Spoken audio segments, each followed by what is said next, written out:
Aqua, thank you for joining us and being so patient while we worked out some thank very you for having me. audio issues. Yeah. Taylor, is Aqua's beard anyway. better than... I mean, fine. Woody, whose beard is better? Oh, definitely his.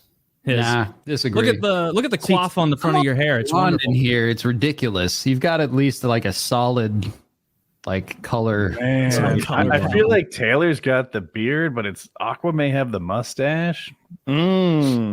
See, I like how I respect the dedication to that style of mustache because I like the overhang look, but having to go like every time you drink anything or eat anything, like I feel like a goop. Like I remember one time I didn't shave my mustache this was like 8 years ago, a long time ago, and I was really wanting to go Western with it.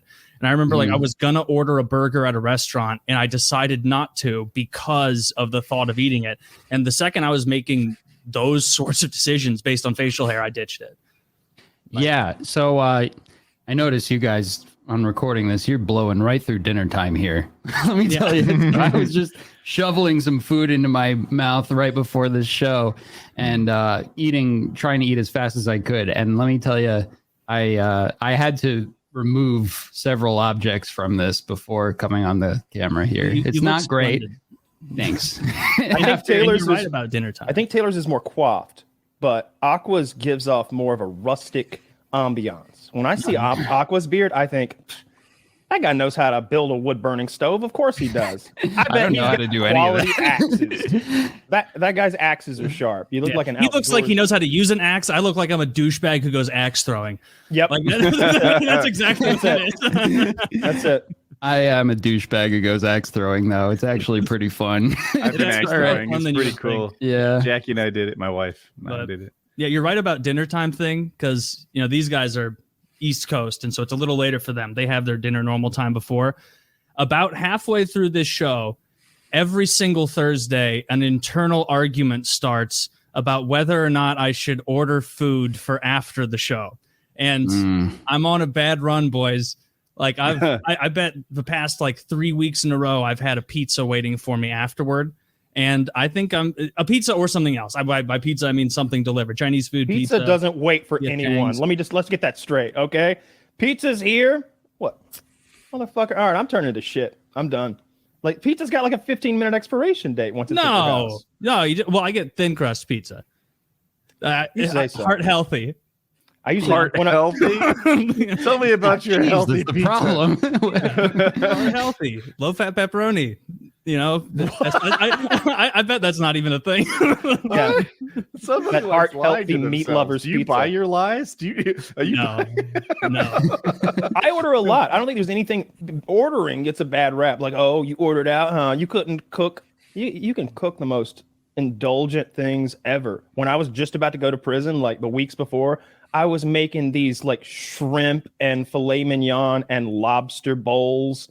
Like when I order, I usually get hibachi though, and it's because it's just grilled chicken and grilled steak and white rice. That's what you get is is not hibachi. It's not hibachi without that sinful. I throw the sauce away, man. I special write no sauce, big exclamation, like I'm allergic to it or something because I can't resist it. But sriracha's like a close 8th place behind yum yum sauce. The sauce is called yum yum sauce. You can't. Yeah, it's just fat. You can't beat that. Do you order food entirely too much as well, Aqua?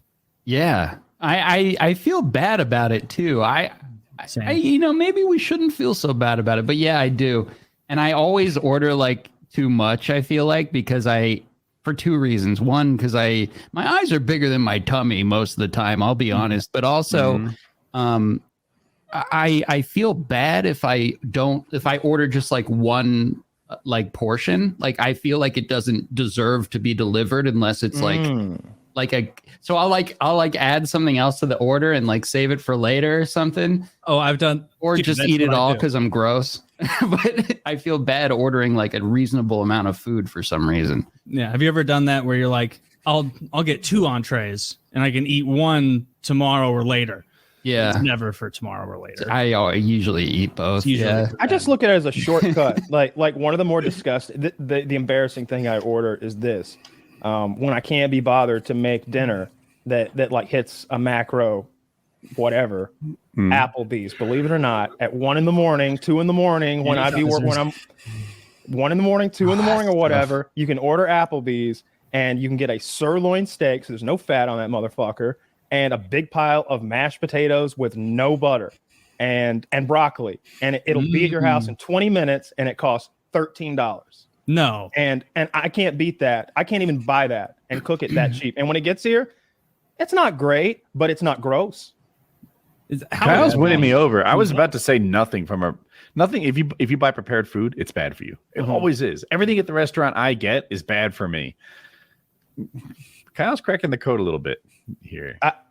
There's a bunch of them like that. The hibachi thing is the other one. Like, there's not too many ways to order food from places. If you're going to continue to call that contraption with no sauce on it hibachi, chicken and rice, I don't think we can be friends anymore. All right, hibachi in and sneaky chicken and rice. I'll call it that. I've ordered and had hibachi delivered. They have that huge square plastic thing with all the different compartments and everything. And you know, I don't eat the yum yum sauce either, but the rice, like the fried rice they include, no fried rice. Has got to be. Oh, steam you don't rice. even treat yourself to you that. You have to have the steam rice. I know. If you go fried rice, you've broken the whole system. I know. If I I'm already said I buy that. pizza, but I skip out on the bread and the sauce, you'd say that's not pizza.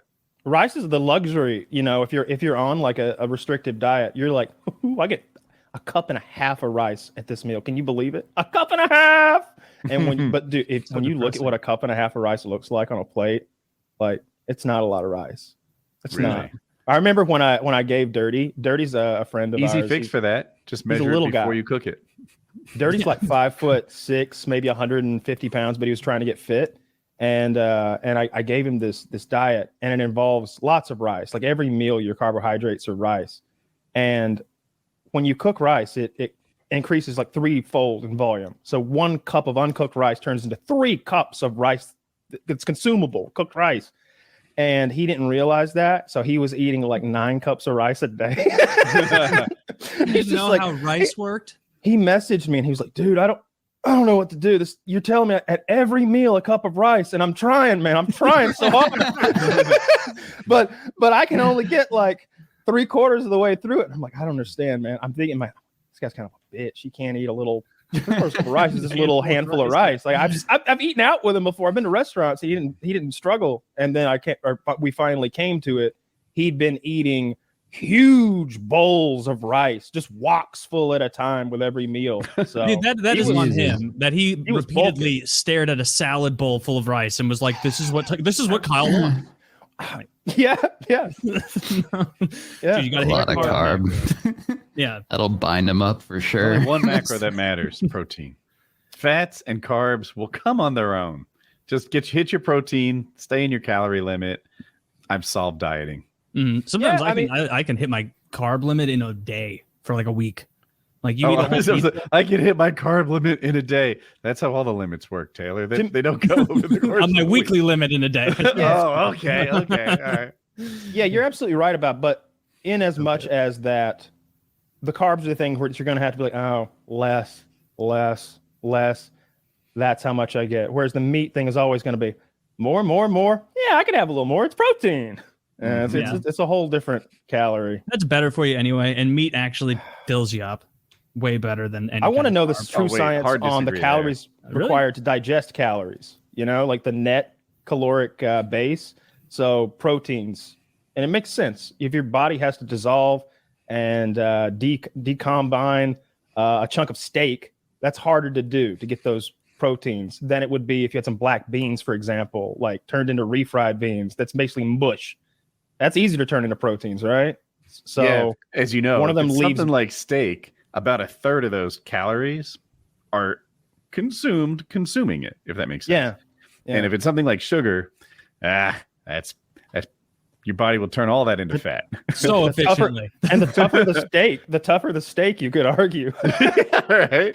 Like, dude, one of those. having to Maybe pull they'll a eat a dick fire off of ant. yourself is so violating. Oh god. Like, don't you hate, like, it's just a little like maybe one summer ago I came inside and was like, I had been watching TV for like 2 hours, and I like just touched the back of my like knee crease, the back of my leg, and like there was one there. ooh. And there's just a feeling of like, you've been hitching a ride for hours, drinking my blood. How did you Very kill him? parasitic, you know?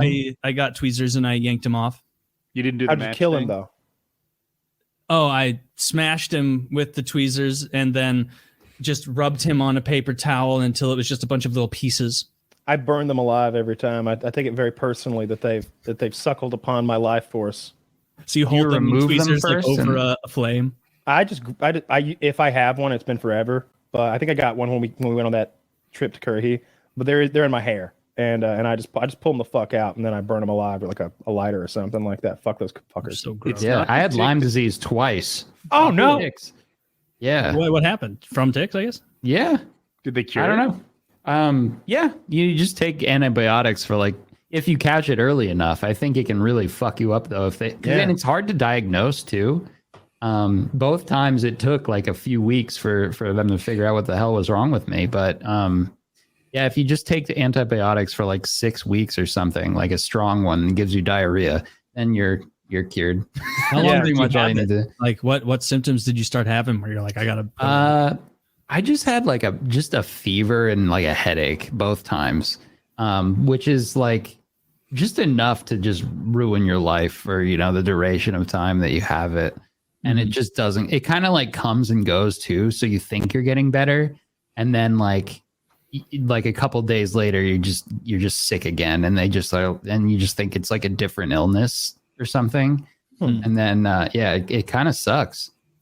But when you start taking the medicine, you get better really fast because it's like a bacterial issue.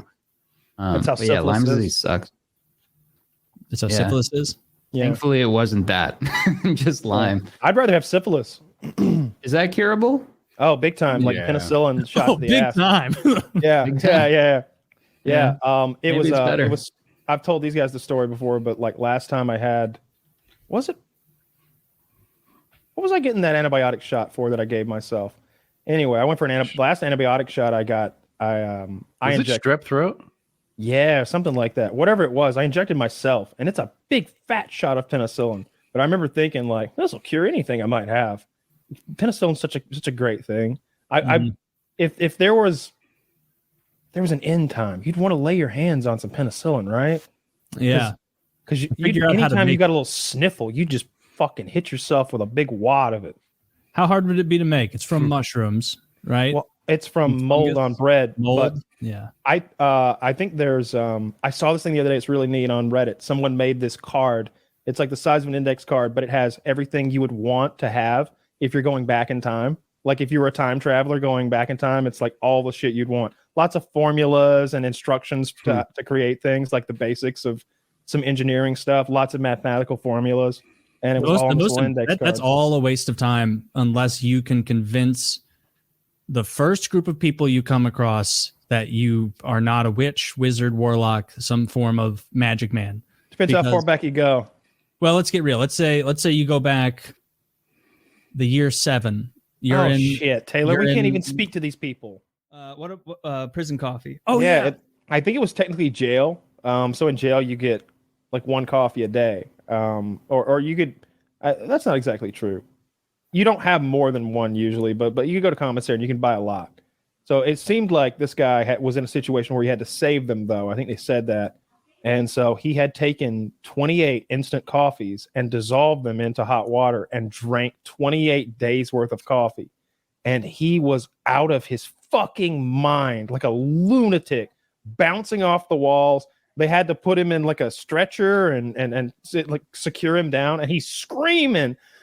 And they think it's methamphetamine. He's like, I can handle the meth. I can handle the fucking crystal methamphetamine, but I can't handle the coffee.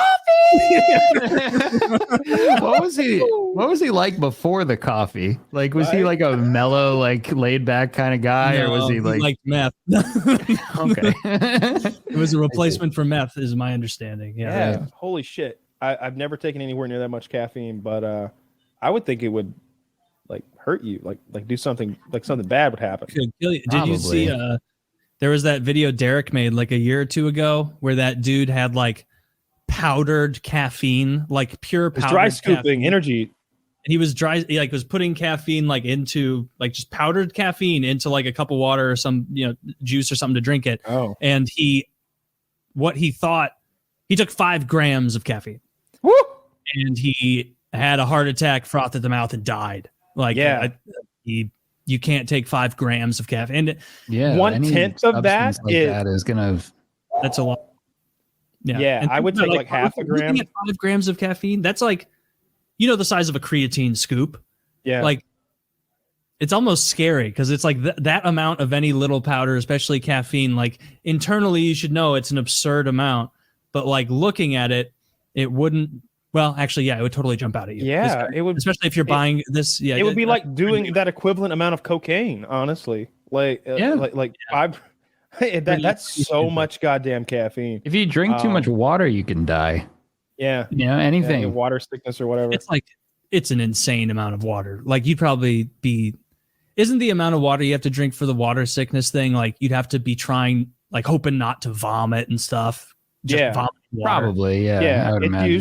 It usually happens, and it's usually a hazing type thing where these pledges are forced to drink water, and that's how every case I've ever heard of came from that. Interesting. Yeah, that makes sense. I didn't know that. Yeah, what a terrible way to pledge in. Like you got to drink a 4-gallon container of water. You die halfway through because humans can't. We're not camels. We're humans. Your blood gets so diluted it doesn't work anymore. Basically. Yeah. You just have no electrolytes in it. Like I don't know if it's electrolytes or I don't know. I'm not a doctor, but yeah, it's not gonna stop us. You puff up, you get all bloated.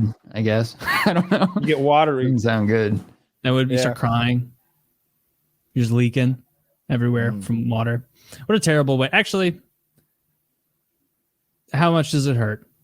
Do you just kind of fade away as you're like, you drown? I imagine they're pretty drunk too. They're probably making them drink beers as well.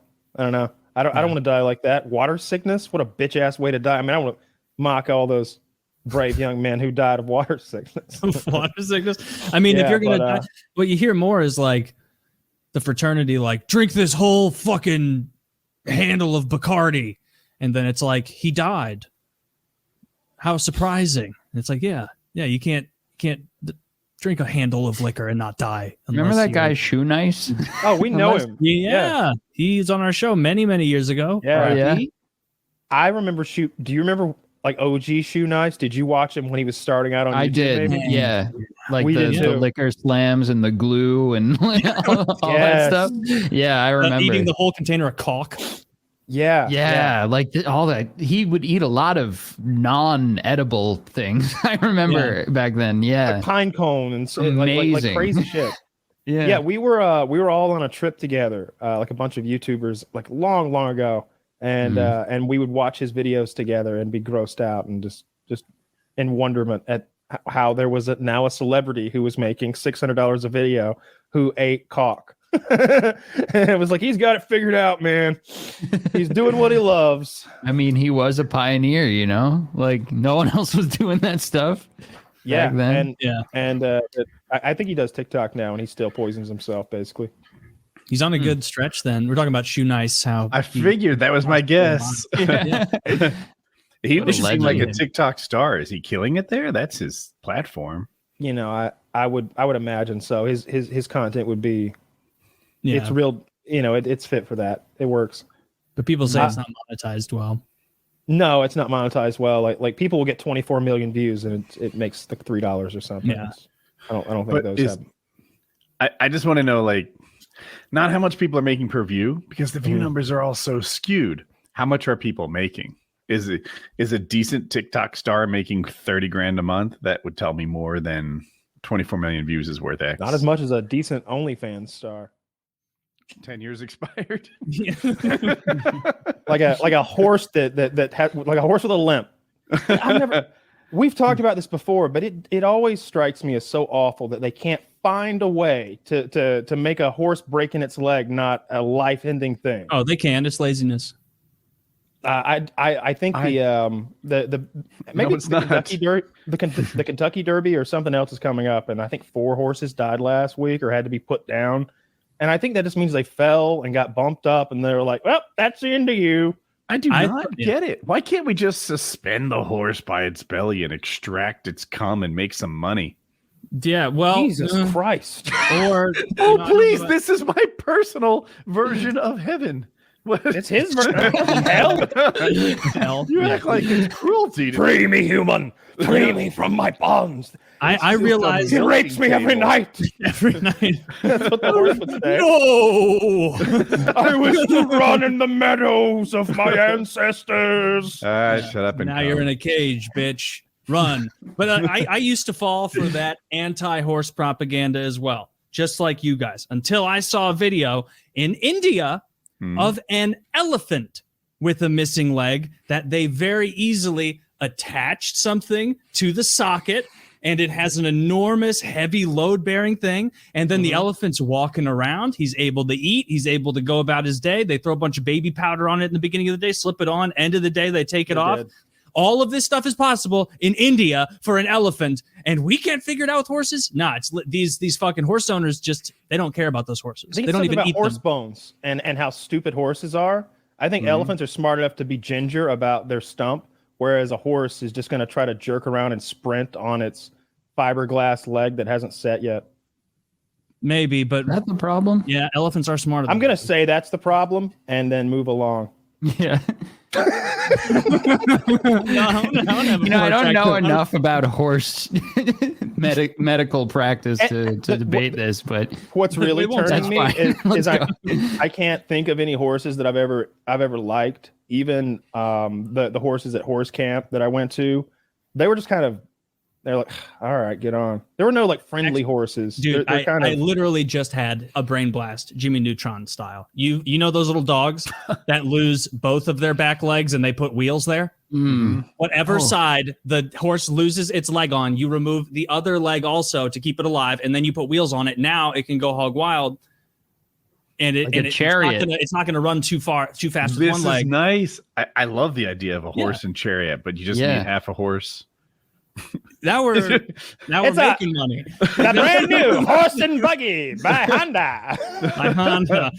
Honda under fire for what people are calling the most tone deaf. The cruelest thing since the Holocaust. It's just like there are ways to start keep with those healthy horses horses. No, it's not a rehabilitation thing. You're just cutting horses. in maybe half. there's like a glue shortage that nobody knows about, and they just use any excuse to kill a horse and make glue out of it or something. They eat That's what horses in many countries. What? They do. The French love horses. To eat them, I mean. I would eat horse. I bet it's great for you. You've had horse. It's in a lot of sausages.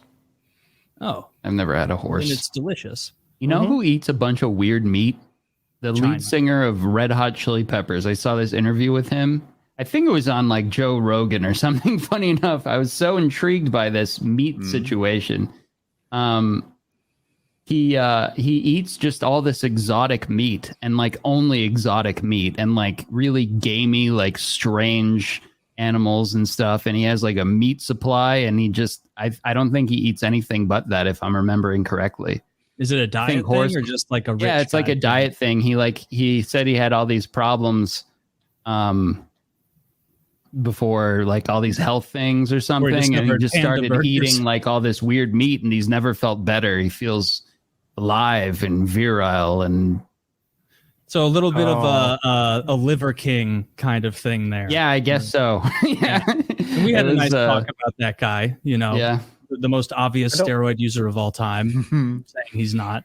Yeah. Like isn't it weird when things like get so popular that it's like, guys, it's good, but don't go that far with it. Like, remember in like 2011, like internet was just like fucking bacon. And it's like, yeah, bacon's great, but like it's embarrassing how much you're playing into it. It's a nice side for breakfast, guys. Like, I don't even want it on my look, fillet. you're- I want Our Totally good friend right. Harley made a whole goddamn lifestyle. and I love Harley. you Love know, him to death. I love Harley, and I don't criticize for 1 nanosecond how he made his money. Go fucking joke about I think he bacon. was in large part responsible for what Taylor's talking about, though. I think Harley changed the scope of bacon worldwide. I feel like Harley saw the bacon thing and personally ramped it up to levels it wouldn't have hit without him, but it was there without him to some extent Sure. too. Nanners of bacon. I think you're right. And it's cool and everything, but I'm with Taylor. Bacon's fine. Yeah. A but- good slice like of hearty bacon with breakfast. Man, this is a nice little thing to have with my eggs. Like, it's nice. But Are you saying it's overrated? It's Yes. it's people overrate stuff that's already great. Like, I bet it actually genuinely is. Like, it actually is healthy as shit to eat liver. It's nutrient dense. Like, it's good for you. But is it turning you into the liver king? Like, no. Like, it's gonna be like don't oversell it. Just be like, it's healthy, and it makes you feel better when you eat things that are healthy. Like, I don't know if you should be eating all that liver, man. That seems like I don't trust organ meats. I don't. You're not supposed to eat entire livers. You just have a little organ meat. Dude, chicken liver is great. It's delicious, fried up. Yeah. I think bacon is pretty wonderful, but it's rare that I've had good bacon. The only good bacon I've ever had is bacon that I've made. I like it really crispy. I want it to break when I bite it. If I have to like tear it away like jerky, that's not bacon. You weren't done cooking yet. I need to hold the very end of it, and if it bends, it's not done. Yeah. It should. I would prefer it blacker, more on the blackened side than on the greasy, floppy, like clearly unrendered fat side, like chewy shit.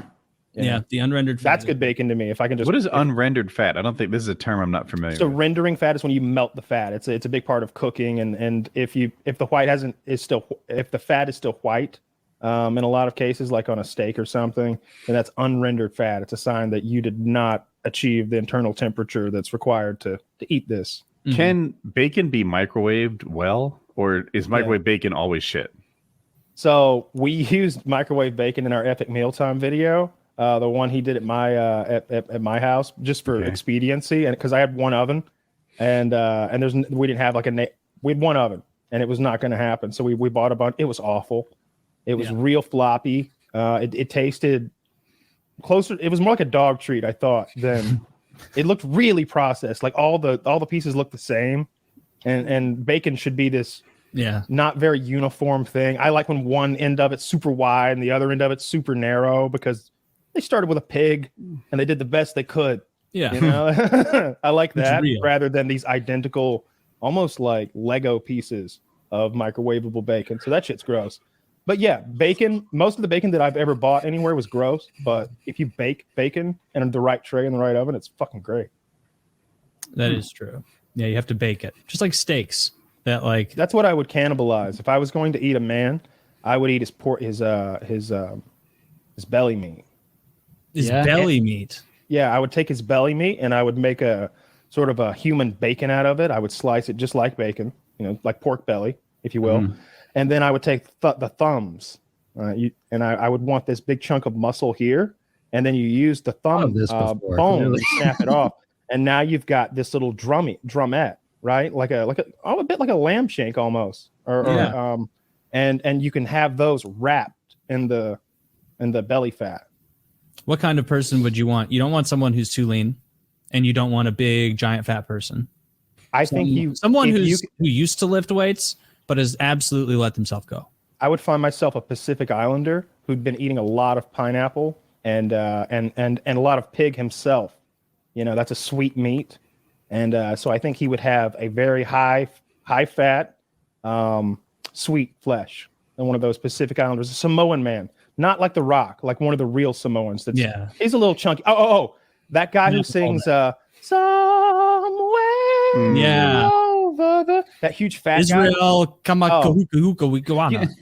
You fucking, if you cooked him in the ground like a pig,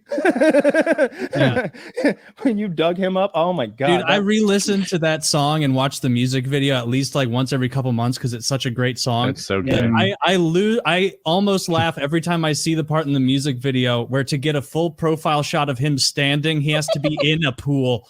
Like to get him to be standing, he's in the pool, and it's like if you need the buoyant effect of water to achieve, standing, you got problems. Like you know what I do with that guy? Put the ukulele down and get to stepping. Strap the pads on him, put him in goal. He's perfect.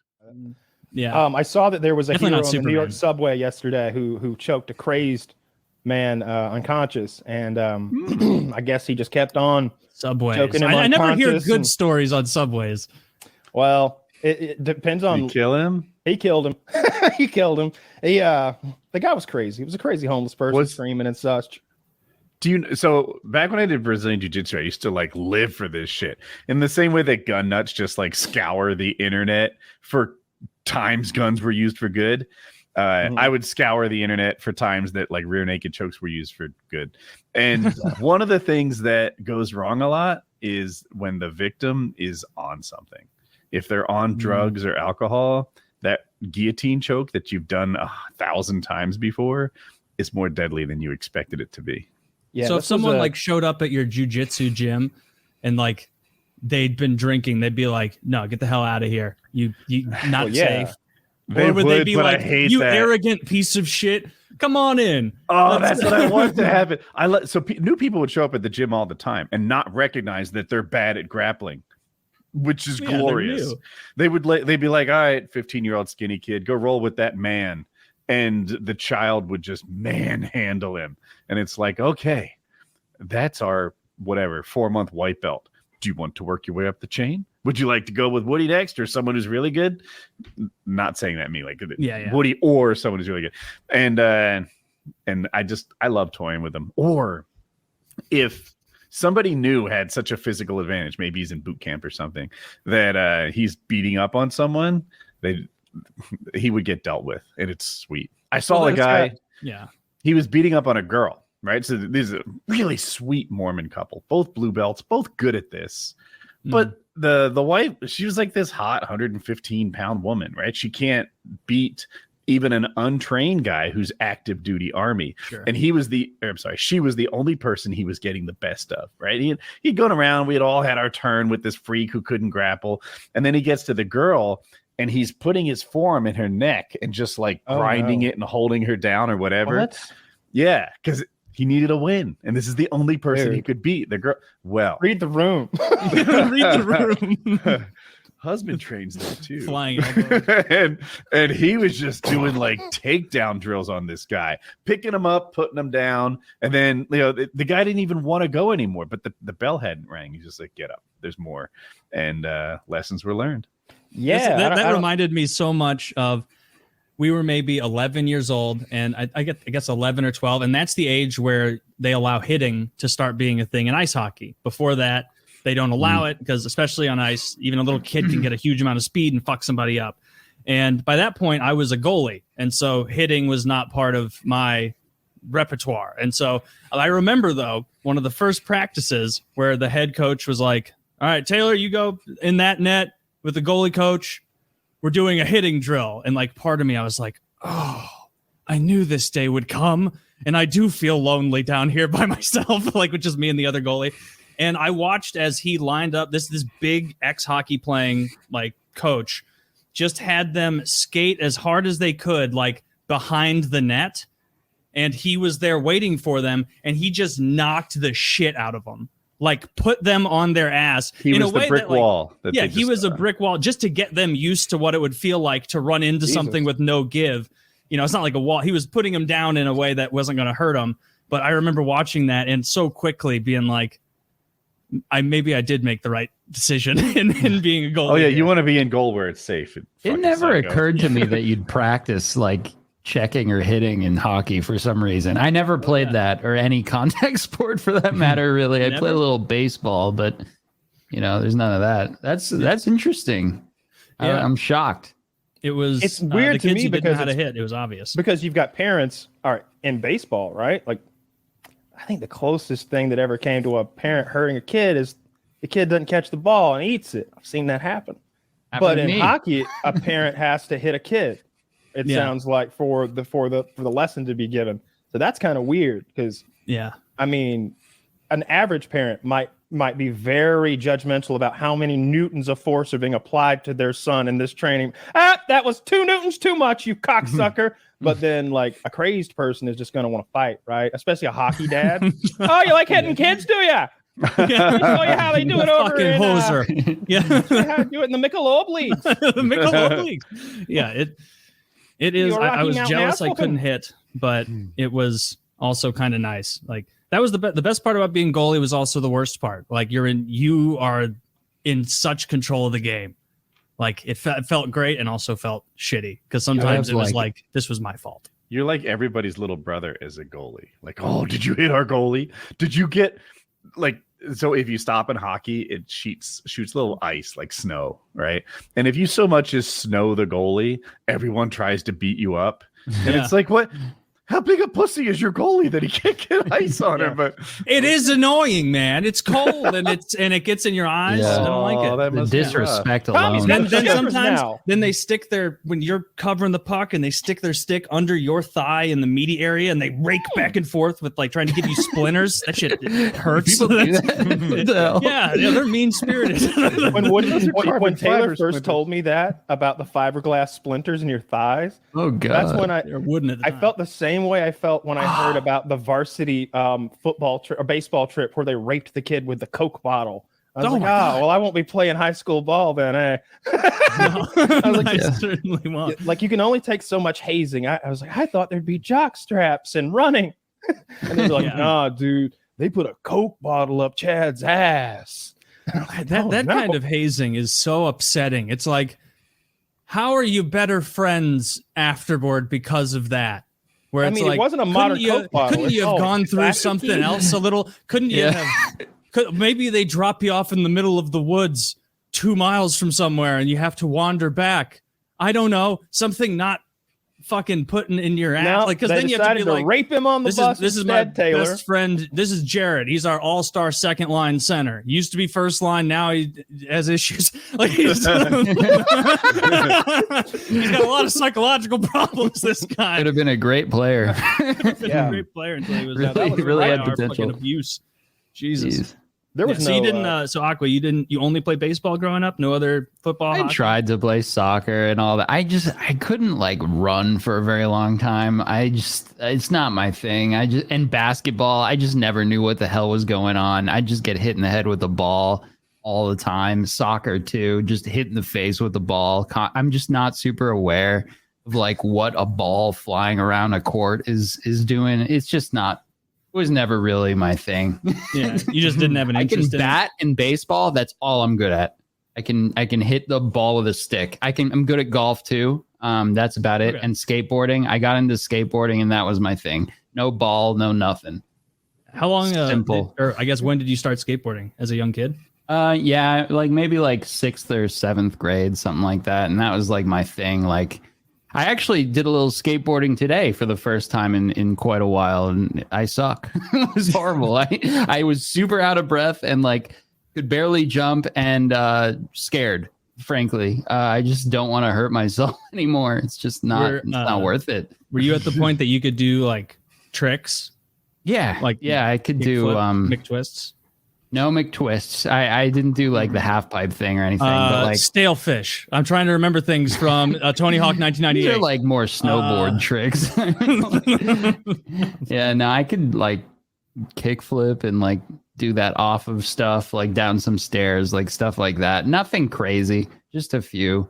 I grew up in the country, yeah. so there was no concrete to do those kinds of sports on. So Yeah. my sports all ended at if you couldn't do them in dirt, then I really couldn't do any of them.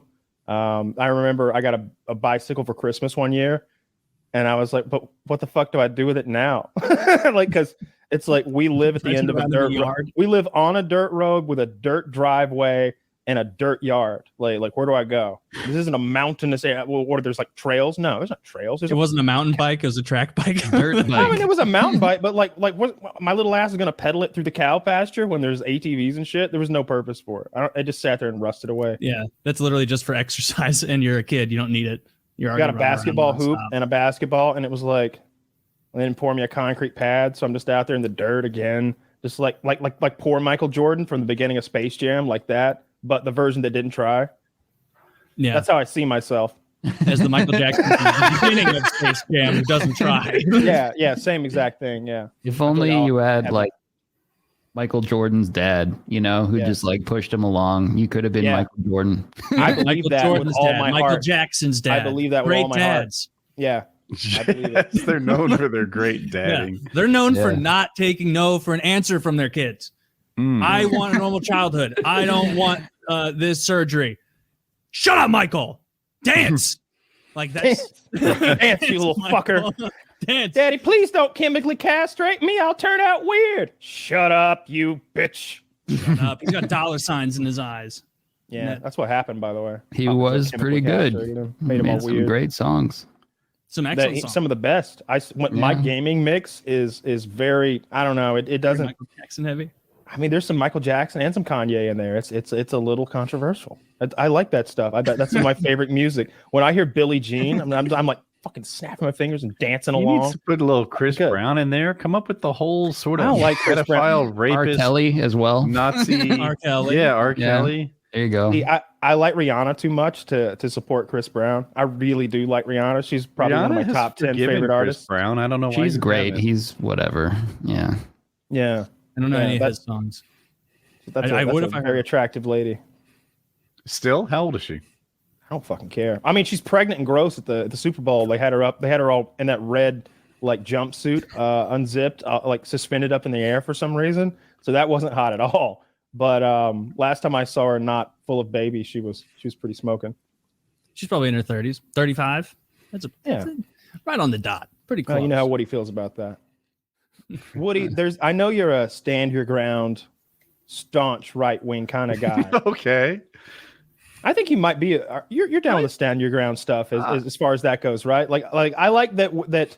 I think that I have more right wing like issues than you do. I think I am more on the right side of a lot of issues, not the correct side, but the right leaning side of a lot of issues than you are. And yet I do like that we have this purple mesh that supersedes the party system. For castle doctrine, yeah, 1,000% on board. But stand your ground can also be like, you know what? I was at the gas station. I was a little bit nervous, so I just started blasting. When maybe at the gas station, if you had the ability to retreat, you should have exercised that. I don't know. Should have or have to under or it's murder. You know, that's the question, right? I ask because I think it's like pornography. You know it when you see it. So it's always good when there's video evidence of these showdowns. I saw one the other day. The dude kicked the other guy's truck. The man who owned the truck pulled out a handgun and put 2 in the guy's chest. That fast. Faster than I just said it. He kicked the quarter pound of this Dodge. Dude went drew, bang, bang. And it's like, holy shit, I don't think that's stand your ground. You just killed him over a quarter panel. Then I saw this article, man convicted of murdering 3 boys in California after teenagers knocked on his door and exposed their buttocks at him. This guy's at home with his family and 3 teenagers. I think they were like 16, but they could have been younger, 12, 13 or something. They had a car. They, for whatever reason, chose him to fuck with. So they were either going to ding dong ditch him, which is when you knock on a door and run away, for those who don't, know, or they're going to jump in his pool, and then jump out and, do something like that, do something silly to him. Well, I guess they rang the doorbell and then showed him their ass. Moved him. Yeah. Well, then they hop in their Prius and drive away. Well, he gets in his car and chases them down at speeds over 100 miles per hour, rams their car, and it goes off the road and hits a tree, and all 3 of them die. And he said, justice. First of all, I'd had over a dozen beers before the incident began. Second of all, I feared for my family's safety. I had to go eliminate the threat. You don't know when they're coming back. I don't remember hitting them. What if his wife saw a butt? What if his children saw a butt? Yes. Woody's right. Maybe these guys had maybe to he'll be be protected, but I think he's going to be protected by one of those anti-drag show laws since they've exposed themselves to his children. I think he'll be fine because you can just. Yeah, I doubt teasing, it. I'm kidding, Of course not. The Texas one I'm That'd be stuck great. on. That guy who Jason, posted on Jesus. Facebook that I may have to kill some protesters today. And then he gets in his car. He speeds through red lights to get to the protesters, finds one holding a gun, says that he was scared for his life. The guy never pointed his gun at him, right? Didn't even claim that he pointed his gun at him. He just starts murdering this guy who's carrying a gun at the protest. Yeah. And he was convicted of murder, but then the governor of Texas was like, yeah, we kind of okay with killing Black Lives Matter protesters. So yeah, I don't like that pardon. because where I stand on that on any issue involving guns, I'm as far in the right side of the gun ownership column as I can be.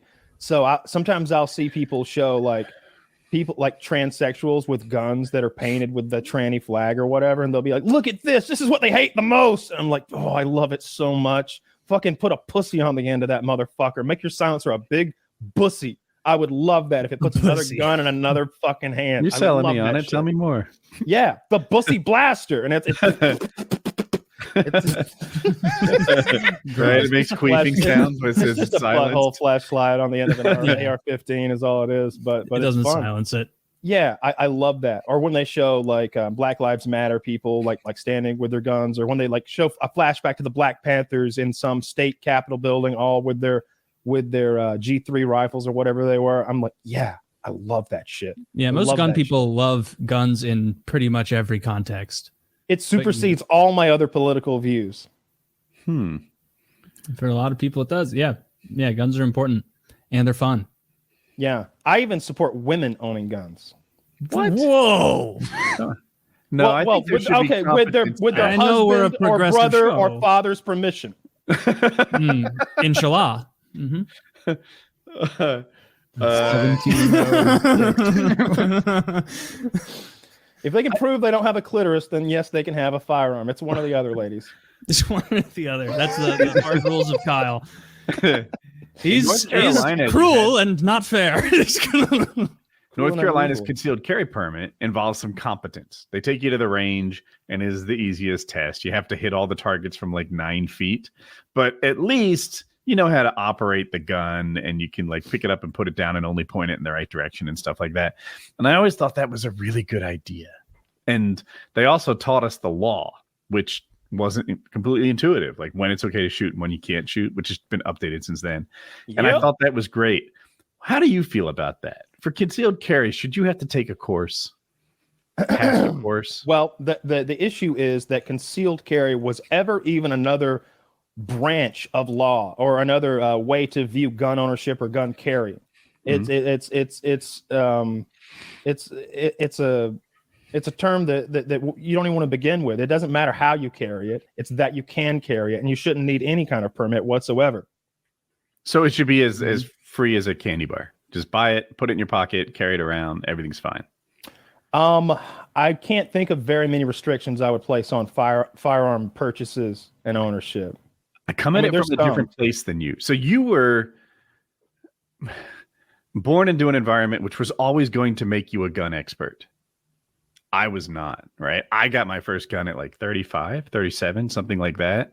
And I needed training. I hired an instructor. I went to the range. I did that sort of stuff because I was not born. Like my dad didn't have any guns. We didn't have any guns in the house growing up. Guys like me need to be taught some laws and, you know, just competence in gun handling. So I thought it was a good rule set. No, Maybe I that think explains why we came on. We landed on different places. I definitely think it is. I just don't think it should be federally mandated. I think I like small government, so I think that it should probably come down to your city ordinances, places of business, and how they do things. Like I don't think a gun shop could offer those courses there. You should take them. It's like the motorcycle thing, Woody. Like you can just go get a learner's permit and start riding your fucking bike, right? That's what most people do. They go get a little learner's permit that they just use forever. My cousin rode a bike for years. He's never had a motorcycle license or a lesson, you know? But we did the responsible thing. We got like lessons and we're watching YouTube videos and we try not to kill ourselves or anybody else. But I like that we had the freedom to go the other way, like to just go get the thing. And I think those two things are very akin because you are putting people at risk on the road when you're riding that motorcycle, you know? Like you're a 600-pound missile moving 120. I mean, you're right. Semi-guided. You're totally you're partially right. Like I always thought that my motorcycle idiocy wasn't really putting other people at. If I hit you and you're in your truck, motorcycle, I'm risking your property. I'll go that far, but unless I hit a pedestrian, the other party's probably fine. Most Are you of the time, a gun guy at all, Aqua? yeah, it's true. Or a motorcycle guy? I guess I'm not really a gun guy. I've shot guns. Shot an MP5 in the desert in Las Vegas. That was cool. Was it Pretty expensive? fun. I sometimes I go skeet shooting. It's kind of like golf. That's fun. I like doing that, but I wouldn't call myself a gun guy. No, despite being, semi known for playing Escape from Tarkov, which, a lot of gun guys like that game because of all the gun stuff in the game. Henry Cavill. Henry Cavill. That's a big No, fucking no, uranium. no. He's got to stay focused on Warhammer. Like Dude, that guy's practically unemployed because he's a big dickwad that no one wants to work with. That's not accurate at all. It seems like he's a guy who really enjoys the fantasy series that he was involved in and hated that they didn't stay true to the source material, and so he decided to leave and do his own thing. Yeah, everybody loves that guy. He only does what he feels like doing. They gave him the job of Superman and he wouldn't show up in any of the other films. They wanted him in both the Shazams. He wouldn't do it. They wanted him more in Black Adam, but all he did was like one little cameo. And there's more. I can't think of all the shows. Yeah, he was refusing like cameo after cameo. He was refusing to do what Robert Downey Jr. did do. You know, he made Spider-Man. He was refusing to appear in more superhero movies? Yes. Because he plays WoW. Fuck yes, love this guy. No, He's great. He needs to focus on his Warhammer universe exploration. I'm very excited about that. Yes. Yeah, I want to see what happens. He's a guy who cares about what he makes and wants it to be good. And I think he was complaining about the showrunners and the writers on The Witcher. And when you read their complaints, they're like, he cares so much about the story. What is his problem? Yeah. He cares about these characters. He wants them to be like the book. My God, what is this? How could he be so evil? And I don't know how you could be on it. You are like the only guy. It's like you and like the showrunners of The Witcher. I have fun. Yeah. No, this is my role. I hate Henry Cavill, Robin Williams, and what did Robin do to you? Oh, Brendan Fraser. Oh, you can't come back full circle and pretend like you didn't actually dislike Robin Williams. I see what you're trying to do. No, you meant what you said about that great man. Robin Williams, that hero. He became like the suicide guy. You know what? He's a hero. We love this suicide guy. And I get it. He was having a hard time and he was sick. Yeah. Oh, the whole world was like just singing his praises after he killed himself. And I was like, man, I bet there's a lot of other people who are thinking about killing themselves who are like, I'd like to be a hero. So someone had to say this was a bad idea. It was a bad idea, but the people were singing his praises. They weren't like, it's so good he killed himself. They were like, oh my God, he was so wonderful in Patch Adams and Good Will Hunting. And it's such a shame that this guy with all this talent, took his own life because of, and at the time, I think, it was like the thought at the time, like he might have Parkinson's or something. Was that it? In the month after Williams' death, a 32% increase in the method used by the comedian himself. But suicide in general rose just 3%. See, they copied him. He inspired future suicide victims. He informed people. Look, what's wrong with suicide? I don't know why suicide's such a bad thing. There's plenty. I joke about always. It's always a bad thing. What if it lowers crime? Usually a bad thing. People who commit suicide would otherwise be bad. Maybe. So if you have MS, you're paralyzed in pain all the time, and you're just wasting away there. It's not time to go for that syringe in the drawer.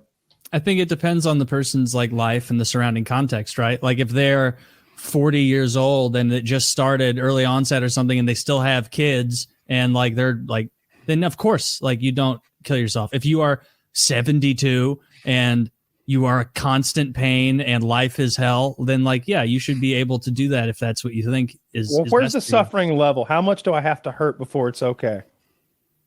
I mean, that would be subjective. I'm not saying that you can't do it. I'm saying that it's not good. The guy had kids, but like, let's say like the guy was like 40 years old and he's got MS and it's, starting to get rough or whatever. Like he should absolutely consider like, yeah, I still have children. He has like to life keep is dragging pain. his ass to work because someone else wants him to be a paycheck. I didn't say that he got a headache. No. I said he has we're talking about people who are going to die, who are laying there suffering, and the doctors are saying, "Oh, you're going to love this, sir. We can keep you like this for so long." Yeah, I understand what you're saying. That's like the worst parts of like space horror novels when something like when a chaos god like Nurgle makes someone rot and decompose and then regenerates them back to full youth and lets it happen again and again and again in perpetuity forever. That's what lying in some of those beds are with some of these degenerative diseases. So I think suicide is often a wonderful thing. It's a release, and not just for the person who's been laying in that bed, but for their whole family who's been sitting there suffering alongside them and held up in time and space alongside them, waiting on them to pass on.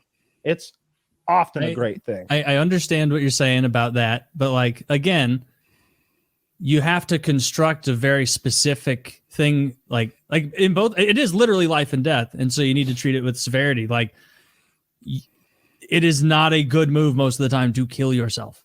Like, that is obvious. You mean like most of if you're the time, talking as in most someone, of the time that we experience? Like right now is probably not a good time for me to kill myself, because I'll agree with you there. Of course. However, I don't think that most of the suicide. I would like to see all the suicides and then see how many of these people were just bummed out. How many of these people had a bad thing happen today and immediately said, "Oh, I can't live in this world." Bang. I guess what I dislike is any kind of framing of suicide that makes it seem like an out, like even in the context of an 89-year-old who's going to die 3 days from now, but wants to die now instead. Like, because that's not the person you're talking to when you discuss topics like this. Like, the people that hear it are people who are like, you are not 85-year-olds. Like, I think it's bad to present suicide in any way as something that could, like, it's bad. It's fucking bad. Like, you don't want to. No, like, unless you are fucking 90 years old and like already dying. So is amputation unless you have gangrene. All right. Like there are situations where it's over and we've got to cut the limb off and we've got to cut the life off. I remember that guy who had extreme radiation poisoning, and they kept him alive, basically melting on top of that bed for months, just because they could. Okay, good example. Excellent example right there. Like, yeah, that guy felt pain. It's unimaginable. Should have been like that shit's not necessary. Like, at some point, it's time to let go. Again, I'm not talking about you're bummed out because your boyfriend left you. I'm not talking about like you're an incel. I'm talking about you're on fire. You're on fire. The thermite won't stop. No, the thermite won't stop burning. It's so hot. You're on fire. Dude, thermite paint. God, on the towers. That's how they brought him down, was thermite paint on the inside of the towers. Jesse Ventura. That's Jesse the Body Ventura. I'm glad you actually got it, because that would have been embarrassing. I'm glad you brought that, but you bring us to another public instance of mass suicide, 9/11, where dozens and dozens of people were seen jumping from the towers to escape the burning flames and gases that were cooking their skin and lungs. Yeah, that's. There wasn't a helicopter coming. Superman's not on the way. It's time to jump. Yeah, you wonder if like in that moment you're even cogently thinking that you're jumping to your death, or you're just escaping the inevitable death brought by It'd be smoke. So cool if someone was on top planning to base jump and was just like, you know what? I could save one. This couldn't happen at a better time. Fucking out of here. And then like he's just so many cameras on 9/11 on the Twin Towers. Everyone laughed at John, who brought a parachute to work with him every day for 8 years until September 11th, 2001. And it shows him like taking off his parachute at home, and he's like, "I'm tired of being made fun of." It says like September 10th. Like, do you think he'd be all high and mighty about it in the post 9/11 interviews? Like he's wearing it in the interviews. Like, they laughed at me for years. Who's laughing now? Jump out and float on down to the nearest ferry and just like back up and go. That'd be so cool. Yeah. A base jumper landed on the top of Building 7, bringing it down. Dude, why did that building go down? Has anyone explained? With the heat from a nearby fire brought down Building 7? That checks out. Okay. I don't question that. I don't want to get Kanye'd. Putin did it. Sometimes fire gets so hot you don't know what's gonna happen. Yeah. You know, fire, that AOE effect to the area. It does that, isn't it? Yeah, I know. But I don't know. Yeah, I don't know either, but it doesn't make sense. I don't think we're allowed to question the official. I mean, what happened at the fucking Pentagon, man? Like, how is there no video of that plane hitting the Pentagon? There is, though, isn't there? There's this thing where there's like a frame, Woody, of like the plane is a gray flash that comes on the screen followed by a fireball. I can't identify that as an airplane, and the fact that every day, that's exaggerating. Every year at 9/11, I see a new angle of that shit. Every year for the last 25 fucking years, They've been rolling That out is new weird. angles. It's like, Huck, look at this newly discovered home video. And that's what it is. You know, somebody had a camera, but it wasn't exactly the digital age. We threw those cameras in closets. Like I remember one of the girls I knew, her camera took these Sony micro discs. They're compact discs the size of like a stamp. Nobody knows what a stamp is. What am I thinking? You know what I mean? People Like still mini mail DV things. tapes. it's not like you could pop that thing out these days and put it into something, but I'm sure there's some 9/11 footage on one of those. But never do I see any of that Pentagon footage of that plane like slowly careening over Washington, coming down to, hey, why is there a plane over the Japanese fucking tourists everywhere? Snappity snap. Oh, this is where Lincoln is. Yes. Yeah. Great American That's a good tragedy. You And- put your camera down. You say that for Rankin. Yeah, just slapping the camera down. None of them got a little snapshot of the. It's kind of weird, right? At this point, 2 planes have crashed in New York, maybe one in Pennsylvania, or maybe that was the 4th one. No one like in Washington, D.C. is like, I wonder if there's any coming here. We should look up. Not 0 people. What? Well, I think Dangerous question. no, there would have been 0 people because like Okay. it was slow to determine that it was an act of terror. It was right after the second one hit, right? And then I don't I think know. that timeline is too close because everything was radio or CNN. There wasn't a lot of everybody getting alerts on their phones, and the web just didn't close Yeah. very fast back then. We didn't People know. didn't have cameras on them normally. Mm, Like people, I don't know. yeah. Is that true? 2001. No cameras. No, No, my I don't phone think so. was. It was that was the age. Oh, of the you're right. Nokia. Nokia. No, I'm Yeah. wrong. I'm wrong. Yeah. I take. I had all the phones were those little block fuckers. It wasn't until like 2004, 2005. It's like right after. Yeah. when the early, and they were crummy. They were Like you could terrible. you could be like, look, a girl sent me a naked picture, and be like, you sure? Maybe. Like, I think that's a pizza. That might be a cat. I remember you taking couldn't fucking pictures tell. on It's my a rock Motorola that looks like a Razr. boob. Yeah. It's like I want to remember how much light was in this room maybe someday. Like that's about all that it captured. I remember Yeah. I was off-roading with a guy, and he was in my passenger seat, and a girl sexted him a topless pic. He didn't show it to me, but I was just blown. I was like, what? A girl just sent you a picture of her boobies, like just now? Like a girl you're talking to? Like, is she your girlfriend?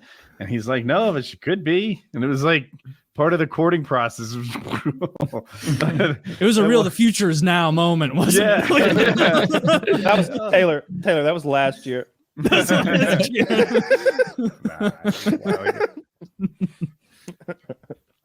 yeah. Yeah, I love that. I feel like we've become much more awful people because of our phones and the internet.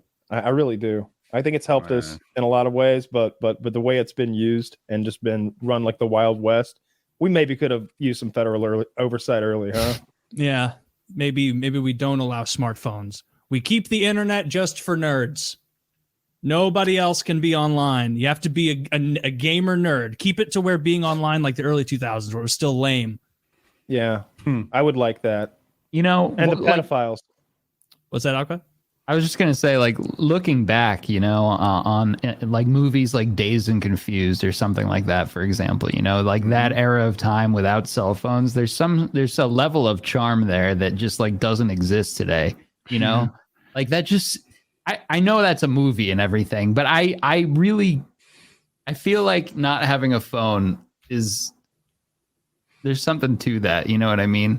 Like I've watched those videos of like on YouTube, like, you know, like people in their like, you know, late teenage years or like in their 20s or something at like a concert in like a garage or something, and like nobody has a phone and everybody's like commenting about that, and everybody was just like talking to each other and stuff. I don't know if it's quite the same anymore. Like like stories my parents told me of like growing up in the 80s.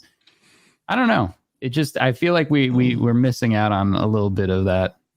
I mean, I had it when I was younger, but there's definitely that like public square effect of phones where like you go in a waiting room now, you go anywhere and everyone's on their phone. There's no conversation happening. Like it's so ingrained now that like if you try and like start a conversation with someone, some people are like almost taken aback. Like what Yeah, it's weird. You want to talk? Don't you just want to stare at your phone? Yeah, with the internet and like video games and stuff, it's so entertaining to be at home now. I feel like back then people would go out more just to like, because there's not that much to do at home. What are you going to do? Like read a book? Like watch like the same VHS of GoldenEye that you've had for like, I don't know. Having a little break of being like expected to be there. So I ride a motorcycle a lot. And everyone in my life knows that, like, if you text me while I'm driving, I'll probably catch it. I might even text back. Maybe not necessarily, but I might. On a motorcycle, texting and motorcycling is not a thing. It is. Yeah. I can't feel the vibration on my thigh. And I sure as heck can't text you while I'm riding. Like, it's just not going to happen at all. So while I'm on a bike, I am basically in the woods, in the desert, in the middle of Australia. I'm somewhere. Doesn't matter. I'm just inaccessible. And there's something neat about that. I drive a stick shift car. Same thing. You can't look at your phone while you're driving stick shift, really. I'm just very I couldn't be like without my phone though. Like I would like it. I do have this, and I've always had it since I was a kid. This sort of fear that if I don't have my phone on me, someone's gonna die and I'm not gonna know. Like I was always worried about my dad. Like if I couldn't get in touch with him. So like I gotta have the phone so that I know that like in any emergency, right? Like if they need me, what if someone's broken down on the side of the road? I'll be thinking if I go to bed and I don't have my phone on my nightstand, I'll be thinking, what if a friend breaks down and they're on the side of the road and they can't get in touch with me? Like they need to be able to get. That's when I get really frustrated when people don't respond to my goddamn text messages. What the fuck? Where's your phone? You don't have your phone with you all day. You don't take the shower and you prop it up on the window so that it's looking at you so you can look through the shower and like check it. You do that? Like, what do you? Yeah, I don't want to be in there. I don't want to be without it. Like what? Sometimes I go hours and hours without checking my phone throughout the day. No, like I'll just have it in the other room and be like, oh yeah, I haven't checked my phone since like 10 this morning. The idea of leaving my phone dead I couldn't be comfortable. I would be like sitting on a tack. Oh my god, I hate the idea of just like letting my phone. When my phone dies, I will jump from my chair like it's like a cat's heart stopped or something. Oh shit, oh god. You're like running in there to the charger. Hang in there, Dad. Like plugging it in. I've always been like that. I'm a real worry wart in that way. If you can't get me, then I worry something's gone wrong. I remember I was out seeing a movie in New York City, got out of the movie late. My phone had died, and I wasn't familiar with the area very well where I had seen the movie. My friends took off in some other direction, and I had to get home, and I had no phone. And I didn't know where the subway station was there. There were no cabs around, couldn't get an Uber, nothing like that. So like I literally had to just like, I kind of panicked for a minute not having it. Like normally I'd just like look up where the subway was, or if I was, lazy and didn't want to take the subway, I'd get an Uber or something. It's like hard to get a cab in like Midtown or that area sometimes. And I just like freaked out. I didn't know what to do. I had to like walk up to a stranger and ask them where the subway was.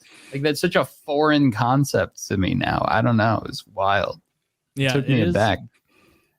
Like I get stressed because I'm dog shit with directions. Like if I'm like in the middle of getting back home from somewhere that like I didn't know how to get to in the first place, and like my phone's at like 6%, and I know that like I'm not gonna make the turn to where I know where I'm going before then, I like get genuinely panicky.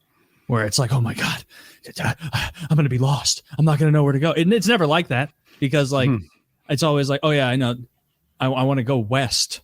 Like that kind of shit. But you feel naked. You feel vulnerable. Like I have to know where I'm supposed to go now. That's something I like am blown away by. Like people just used to have to know how to get fucking everywhere. Like you just had to be like, oh, I'm going over to Susie's house to study for our 10th grade test. She lives in this area. Oh, okay. I got to know how to get there. And then to her house specifically, like, I remember specifically thinking when I was 16, thank God Garmin exists, because otherwise it would have been stressful. Well, you're going to love this because my dad didn't give a shit about nav when it came out. He was like, I know everywhere I need to go. He's like, I've been to Atlanta before. You know, that little hub, Atlanta.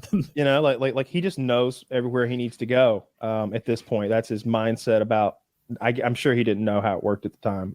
Nowadays, he uses navigation, but at the time, he didn't give a shit. And so we didn't have one.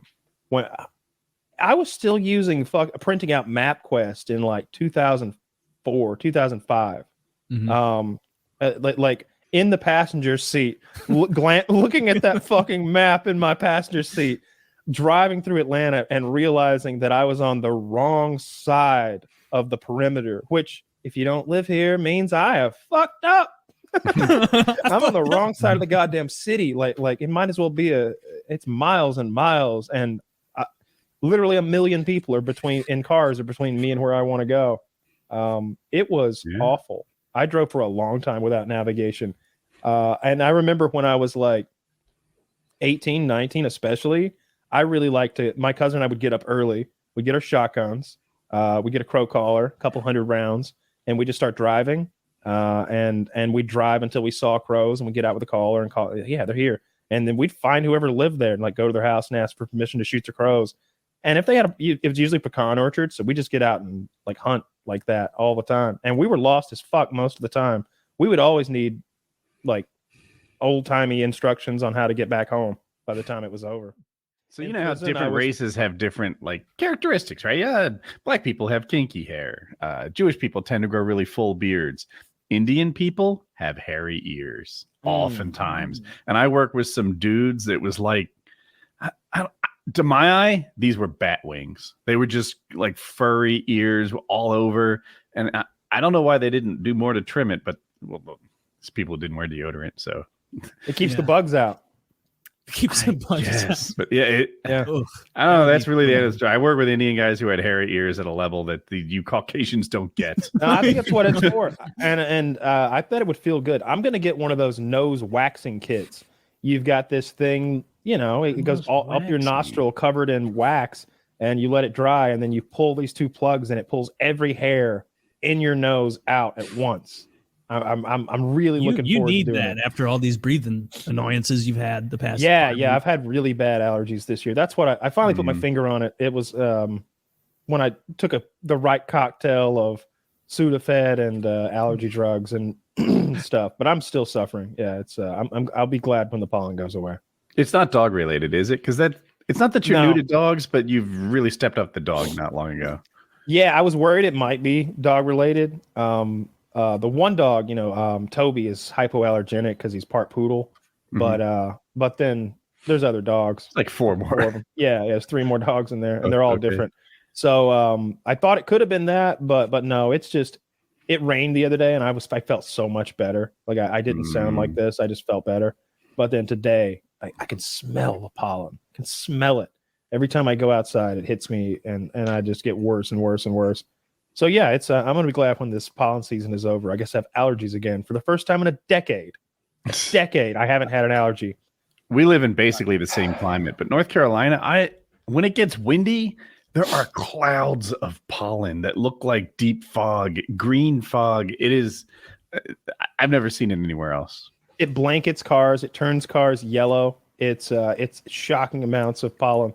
Those dogwood trees and those white flowering trees, whatever they are, all that shit just ruins my life. They're pretty to look at in my yard. I have a shit ton of those around my house, in the woods behind my house. I got lost in the mountains one time running from the cops after we threatened a judge, and we were asking for directions from this old timey lady on the side of the road. I don't like how you blew past that.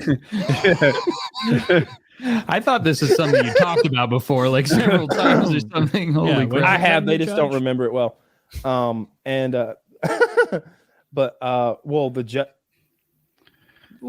happened. We were at a red light, and we got into an altercation with the man behind us, and then we got out to attack him because he just signaled for us to pull over to fight. And so we pulled over to fight. And when we ran back to get him, he recoiled into his car in fear because he didn't think we were coming to get him like that. And he said, I'm a judge.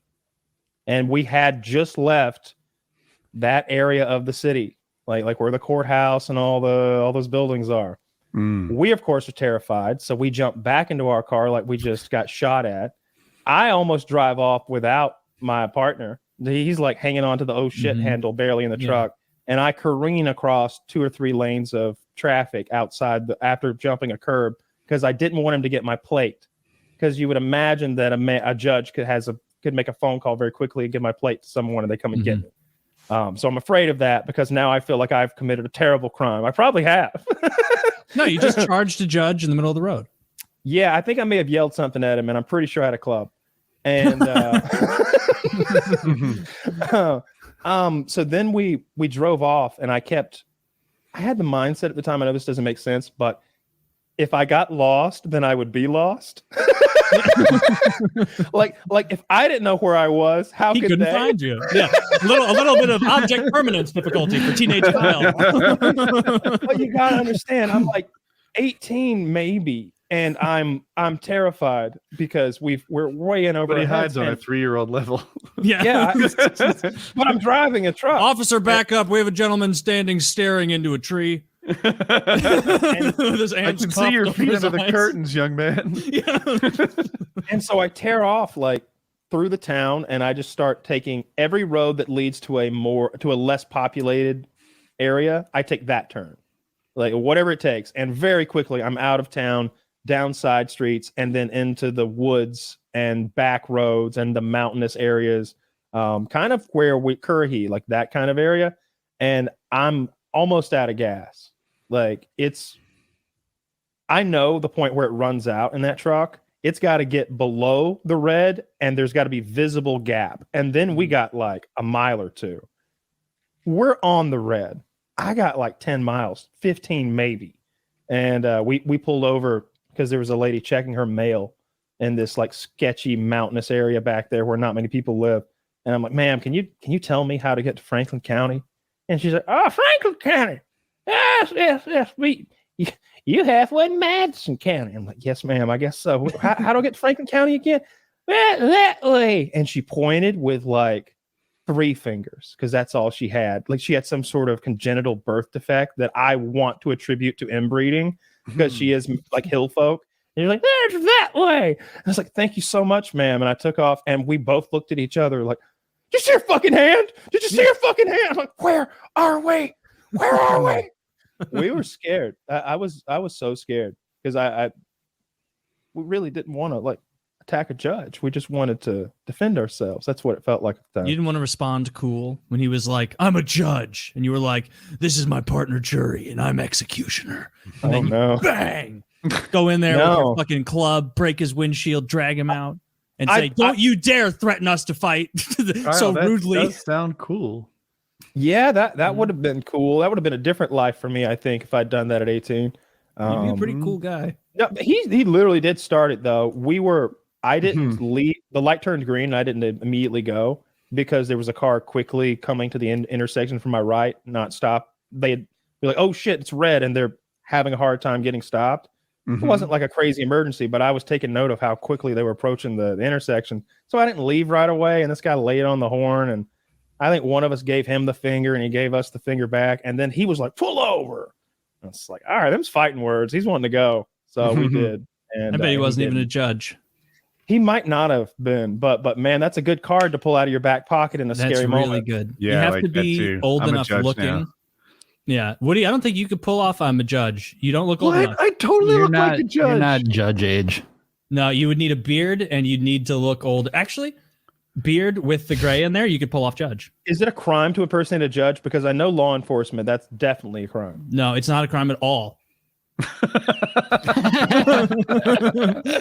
It's actually a really good idea. Yeah, it's like Dumbledore rules, like for Not only is it legal, I'm awarding you the highest honors.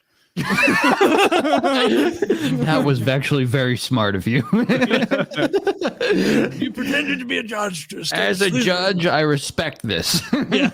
You're free to go. Right? What if you're not just like choosing, like I'm a judge, right? But you're thinking of that beauty pageant that one time. I one time judged an eating contest. I'm a judge, like a former judge. And then what if he hits you with, I'm also a judge? Mm. Well, we're just a couple of judges now, aren't we? What's your favorite part of judging? What are your top three favorite parts of judging? Like, Your Honor, I meant I was judgmental when I said that. I meant I was vindictive and rude. Actually, I was judging someone. That was scary. I think Scott and I kept that one a secret for like 8 years before we even told my dad. Like every now and then, like you do something so awful, I wouldn't tell my dad.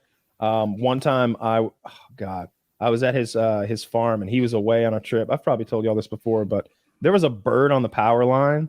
Mm-hmm. And I normally would never shoot a bird on a power line with anything more powerful than like a 22 because you don't want to risk shooting the power line into, sure. Right? That's a big deal.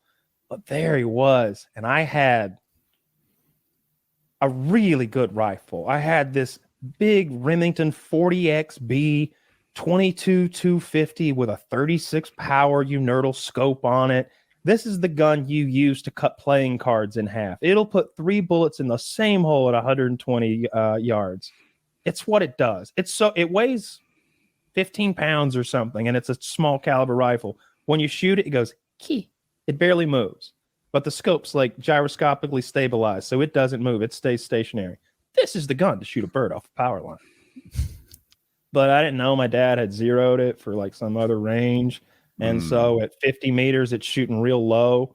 And so instead of making the bird go poof, which is what a 22 250 will do to a robin, it'll go poof. It's really satisfying. You can hear the bullet hit it. It just shot the goddamn power line in two. Just shot the big power line in two. Now, I've never seen a power line hit the ground before. It hits the ground and starts jumping around. Yeah, shooting blue fire and making this noise. Well, the plasma is cooking the grass and blackening everything, and it's moving. I didn't know it would actually move, and there it is. There's death. Mm-hmm. There's death right there. We're looking at it. You know that fucking thing, and of course the electricity's gone to an entire farm. And God knows where else. Anyone that way, yeah, yeah. And it's just me. It's just me there. So I had to run around, start generators, go to the gas station, buy a good 20, 30 extra gallons of diesel, make sure I topped all the tanks off, babysit those generators, and like make sure everything was good until Dad got home. And I was like, man, that lightning hit your power line right in the fucking middle. Can you believe that? Hero Kyle saved the day, though. You don't have to pay me to be your watchman, but I take tips. Thank you, Kyle. And to be fair, I did step up and save the day. I just didn't mention that it was an act of Kyle, not an act of God. So really, the weather's been tremendous. Like, dude, that's what our neighbor said when I was getting some diesel from him. He was like, I didn't hear nothing. I didn't hear no lightning. I ain't seen no storm. Well, it was a freak storm, and it was a very quiet lightning. Sounded a lot like a gunshot, actually. It was called a one-strike storm. I was basically just like, shut up. Shut up. Did the wire stay like shooting out plasma and stuff? Like did you just like leave it like that, or like what happened there? It kept doing that for a significant amount of time, like a couple of minutes. And then the way I remember it is it stopped. And I think that's because there's some safety things or somewhere where the grid realized that it was detached and turned the power off. Somewhere along the line, it turned itself off there. Oh no, I went to the power company and told them about the freak, lightning storm. Mm-hmm. Right. They say, wow, sounds like real freaky. Yeah, we're 3 miles from there, and my car's dry. Happens all the That's time. That's 100% accurate. Everything you just said. About 3 miles. Yeah. About 3 miles. You walk in soaked with like a rain hat on. Oh yeah. I had my umbrella. I was like shaking it off as I walked in. Don't even look outside, everybody. It's a madhouse. I saw the umbrella and went, hey. Yeah. That was I didn't tell Real Dad men that. are wet. What happened with that was Scott ratted me out to my dad. He told my dad, but then he told me, he's like, man, I let it slip about the thing, and I was like, damn it. I'd never told, and so like the next time he brought it up, I remembered that he knew, and I knew he was trying to fuck with me, and I was like, you know I did it. Don't try to pretend. Don't try to make me squirm, old man. I know you know. I know you know. You're like messing with him, like now you're trying to turn me into the bad guy and all of that. Like just gaslighting your dad about the power lines. I'm the savior in this story. God damn it! I was stress testing that line. If it can't take a 22-250, I mean, come on. Let me tell you, it was ready to pop. Ready to pop. Mm-hmm. Yeah. I've never seen a downed power line in person. I bet it would be kind of neat. More impressive than that. I haven't seen one that was doing stuff. More impressive than that. I was driving into town one day in Livonia, and I was driving past the post office, and there's a power line where one of the the cylindrical power things that are up on the power poles. I don't know what they do. Transformer. Is that what it is? I think they're called that. Yeah. That gray cylinder that's up there, whatever the fuck that is. Lightning hit that before my eyes, 75 yards from me, and I'm looking in that direction because I'm driving, and I saw that fucking thing explode, and it made a huge fireball of blue and gold plasma, and then like sparklers rained down like in a movie. I thought that was just a movie effect, like when I blew up that car and they like CGI'd it all up. They're like, yeah, and then we do this, and it's that same effect that's in every. It's just a plug-in. But it looked like a fucking plug-in in real life. I watched that thing explode. It was badass. You could hear it. Cool. Well, obviously, it was lightning. It was deafening. It was deafening. You could hear it so clearly, so well.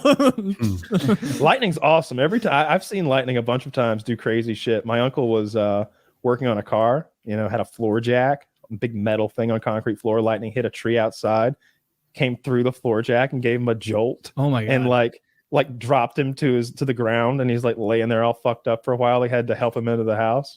Jesus Christ. My cousin was working inside of a poultry house, and he had his hand on a metal feed line. Lightning hit outside, ran inside and hit him. And he was just jolted so badly. He was just in full, like he had lost it. He was just crying, like screaming, crying.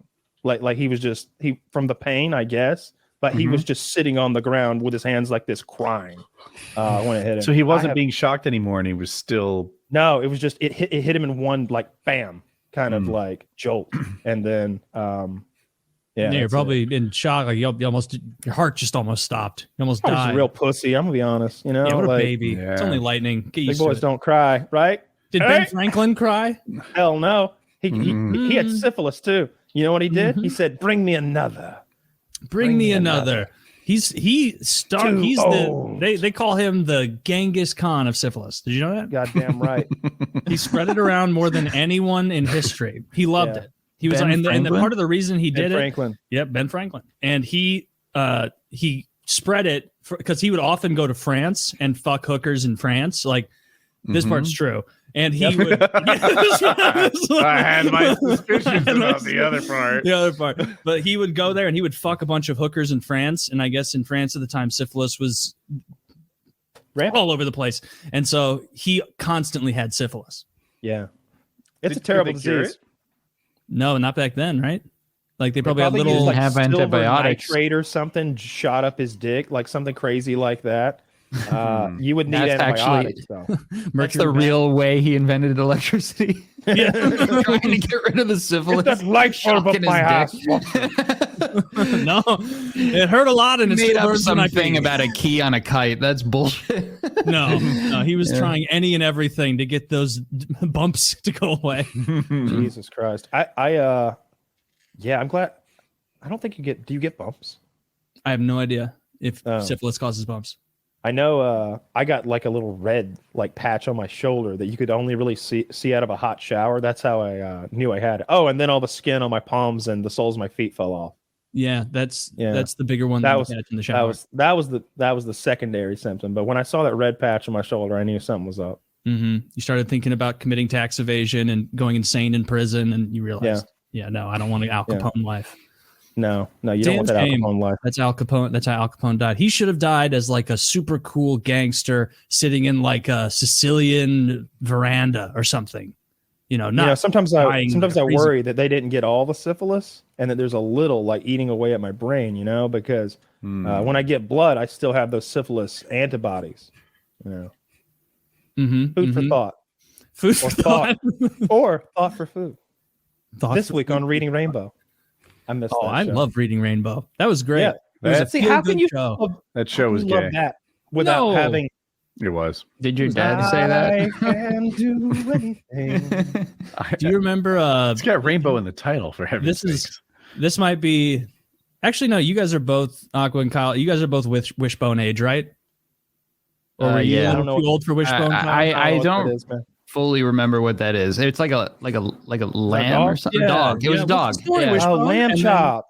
Lamb chop was the Wishbone lamb. would- Yes. Mhm. Right. And Wishbone would go around and he would solve mysteries. Yep. I guess maybe that was a little too I just young. remember for the you, puppet Kyle. in the barnyard. No, he was a real dog. They had a real dog running around. I watched a puppet show about a little lamb called Lamb Chop, voiced by watched that. this cute lady, and they were like in a studio barnyard, and I don't know what the fuck that is. That's Wishbone. News to me. Yeah, I missed Wishbone. I was thinking of lamb chop as well. I wonder how Wishbone's doing now. He's dead. Do you think he's still in the acting biz? I think he's dead. No, I think he's real dead. he's probably I threatened to. mid-30s. I saw a thing. The oldest dog, 30 years old. His name was like Bobby and or he's something. owned by Jeremiah Liar. That's not come true. on. There's no Yeah, way there's a 30-year-old. I saw that 30-year-old dog. It's been documented. I saw it too. He's absolutely Looks right. legit. I saw that dog. Yeah, he's a grandpupper. Man, I hope he has a somewhat satisfying life. He's dead. Seems okay. Yeah. Oh well, he's dead now, but I hope Yeah, the of end course. was good. I mean, probably. They probably let him go out in a very nice, soft, painless way, Taylor, not lying there in his own feces to be ridiculed and to be a burden. To be They ridiculed. let him go out the right way. Who's riduling the dog? Ridicules these people. Shitting all over I your- always do. I go to the dude. I'm at the hostel 5 days a week. I'm letting those old bags know you've had your stay. Yeah.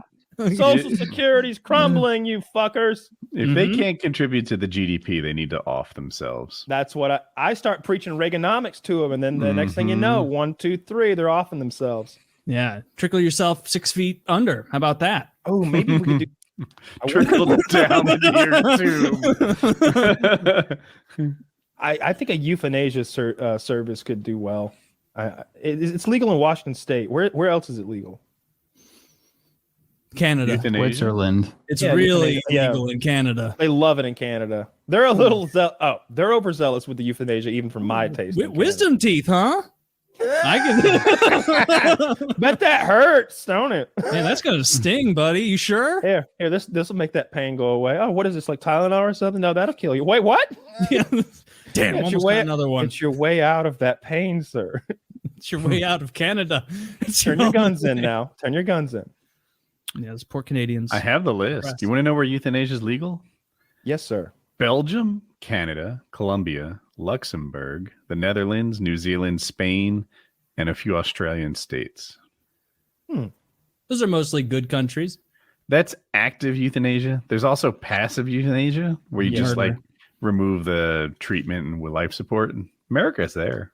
Oh, I thought Yeah. you were referring to the way that every like hostel nurse will give you enough vials of whatever the I am. Oh, a hospice. So the list of things I read is active voluntary euthanasia. Mhm. I understand. That's now. not America. Oh, okay. Maybe I Okay. misunderstood what you're saying. Okay. Yeah, because like for those of us who were fortunate enough not to have to deal with that before, like that with hostel serve, at some point someone will be like, now make sure they don't take 3 of these, because 3 of these, man, they'd have a real peaceful sleep and go on to heaven. Yeah. I've had that conversation. 4 of My these, friend did you too. go to hell. It's weird. By the way, one of them will make you horny as fuck. yeah. You're like, you gave me 6, I noticed. That's right. They give you morphine because you're treating for someone who's dying. And then they're like, this amount deals with pain.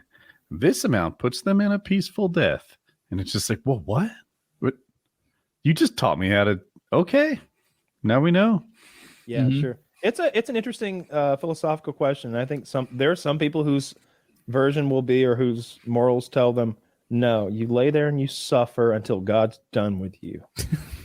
Until he's done. He'll let you know because you won't be able, because you'll die. Or the Taylor way. You contribute to the GDP, you selfish son of a bitch. Your kids need your paycheck. From your lips to God's ears. You know, you need production. You can't grieve anymore. Bye. How do you feel about running the credit cards up of a dead loved one? Do you feel like that's that? Do you feel that? Don't you feel like, especially if the loved one cared about their credit, like that's a bit shameful to do to them? It doesn't transfer to or anything. No, credit card debt does not transfer. Little tip for everyone in Minecraft: if you know something, if the worst is going on in your world right now, then a loved one's credit cards at the end could be completely maxed out, and then they pass away, and so does their credit report and that debt. And yet the jet ski remains, Lord. Yes. It remains. The jet ski remains. Hallelujah. Thank you for giving us this sea-doo. Hopefully these people are worth more than nothing upon their death.